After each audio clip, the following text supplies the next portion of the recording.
1 Samuel, capítulo 19. E falou Saul a Jonatas seu filho e a todos os seus servos para que matassem Davi. Porém Jonatas, filho de Saul, estava muito afeiçoado a Davi.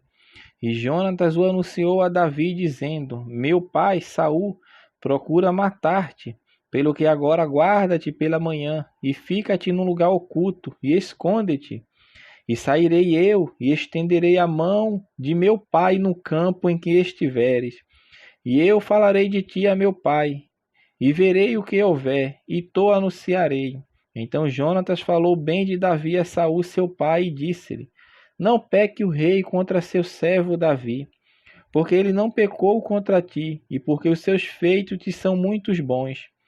Porque pôs a sua alma na mão e feriu aos filisteus, e fez o Senhor um grande livramento a todo Israel.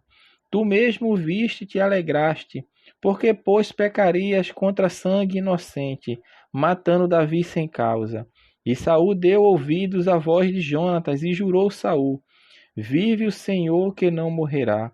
E Jonatas chamou a Davi e contou-lhe todas essas palavras. E Jonatas levou Davi a Saul, e esteve perante ele como dantes.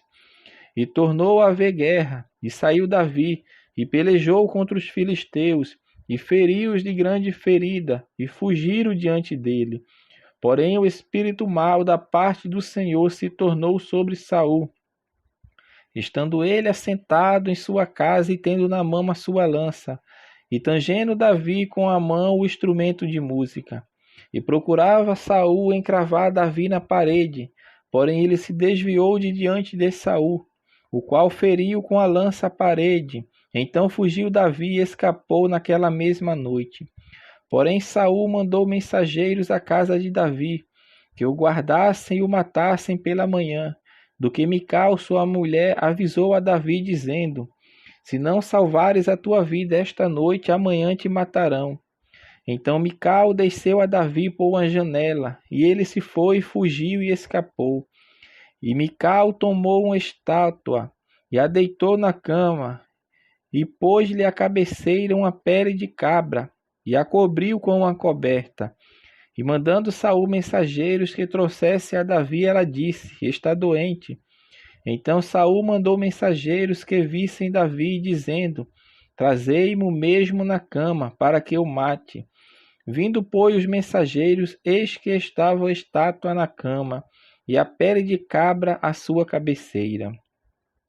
Então disse Saul a Mical: Porque assim me enganaste e deixaste ir escapar o meu inimigo? E disse Mical a Saul: Porque ele me disse: Deixa-me ir, porque hei de eu matar-te. Assim Davi fugiu e escapou, e veio a Samuel a Ramá, e lhe participou tudo quanto Saul lhe fizera. E foram ele e Samuel e ficaram em Naiote. E o anunciaram a Saul, dizendo: Eis que Davi está em Naiote, em Ramá. Então enviou Saul mensageiros para trazerem a Davi, os quais viram a congregação de profetas profetizando onde estava Samuel, que presidia sobre eles. E o Espírito de Deus veio sobre os mensageiros de Saul, e também eles profetizaram. E avisado disso, Saul enviou outros mensageiros, e também estes profetizaram. Então enviou Saul ainda uns terceiros mensageiros, os quais também profetizaram. Então foi também ele mesmo a Ramá, e chegou ao poço grande que estava em seco.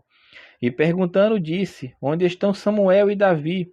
E disseram-lhe: Eis que estão em Naiote em Ramá. Então foi a Naiote em Ramá, e o mesmo Espírito de Deus veio sobre ele e ia profetizando, até chegar a Naiote em Ramá. E ele também despiu as suas vestes, e ele também profetizou diante de Samuel. E esteve nu por terra todo aquele dia e toda aquela noite, pelo que se diz: Está também Saul entre os profetas?